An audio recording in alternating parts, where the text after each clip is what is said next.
One, the Eagles at the Dallas Cowboys on Thanksgiving. I'm Dave Spadaro, and I welcome you into the studio, along with the great Mike Quick next to me, of course, and a rivalry renewed, Mike. I mean, what is there to say about the Eagles and the Dallas Cowboys that you have not already said? It's a great week. It's the buzz around here amazing all week. It doesn't get any better unless you're getting into the playoffs and the games get bigger. But in a regular season game, it doesn't get any better than the Eagles versus the Cowboys for us. And especially now you make it a national game that's on Thanksgiving Day. You have big buzz. I think the buzz is all the way throughout the National Football League about this game. You got 2 8-3 teams and trying to figure out who's the supreme being in the NFC East. All right, let's talk first about the circumstances, the short week. The Eagles playing on Sunday at 1 o'clock. The Cowboys, of course, playing late on Sunday night. Does that factor in? How does it factor in? I think it does factor in because you get used to your preparation with the 4-day, 5-day preparation and the downtime. Well, you don't have time for downtime. All you really have to have now is really 2 days to prepare for that game on Thursday. So there's a lot crammed into those 2 days. But I know that both teams, both coaching staffs, they already have prepared for this and abbreviated like 2 weeks prep getting ready for this. But there's a lot crammed into those 2 days. And I'm looking for every edge that I can, so I'll throw this at you. The Cowboys play an emotional game on Sunday night, really emotional, NFC East game.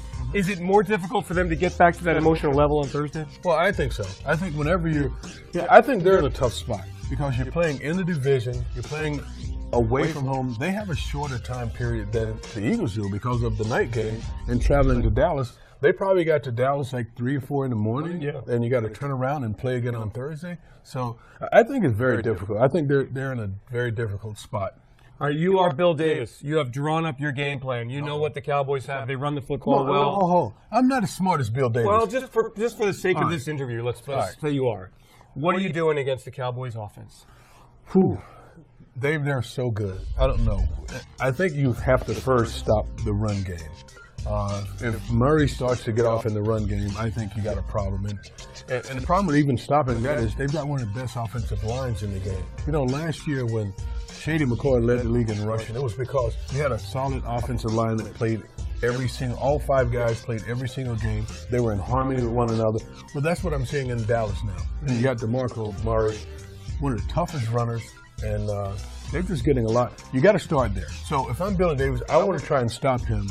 I know that Dez Bryant is on the outside. I know that you've got Jason Witten. I know you can. He's got weapons. I know you got Terrence Williams. You've got a lot of weapons. Yeah.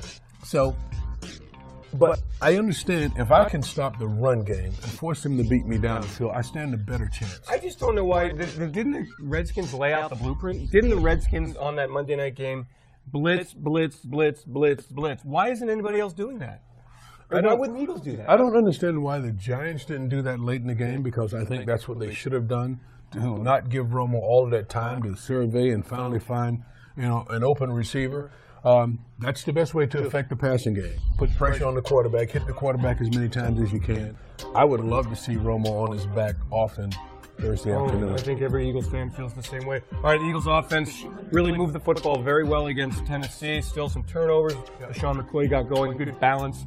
What do you see from the Eagles offense? Well, the offensive line starting to play a lot better. And, when you get that harmony up front with the offensive line, and Shady understands these guys and their blocks and when they're going to come off to the second level, when they're secure at the point coming off to the second level. When he's able to see that, he's able to run without hesitation and very effective. And I think we saw that against Tennessee.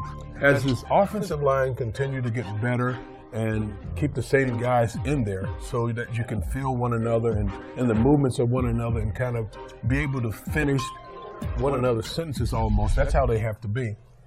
Then I think the run game will continue to evolve and improve. I wonder who the X factor will be. Darren Sproles, we know how great the special teams have been. I mean, the Eagles have a huge advantage.